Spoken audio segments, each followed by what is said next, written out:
panpsychism or hylozoism, while attributing all of physical reality to possessing some level of consciousness.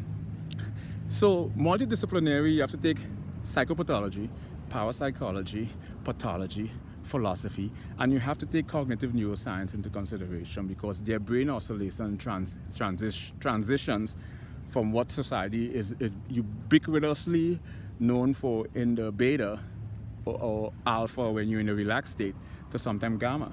So there's a transition, and then it affects your sleep moderator.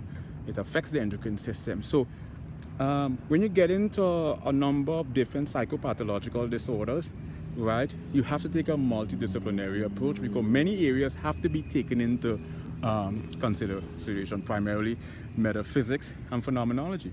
The structure may take on a number of different philosophical ideology, like solipsism or animism, implement a spirit and a soul into tangible or intangible, organic or inorganic, animate and inanimate.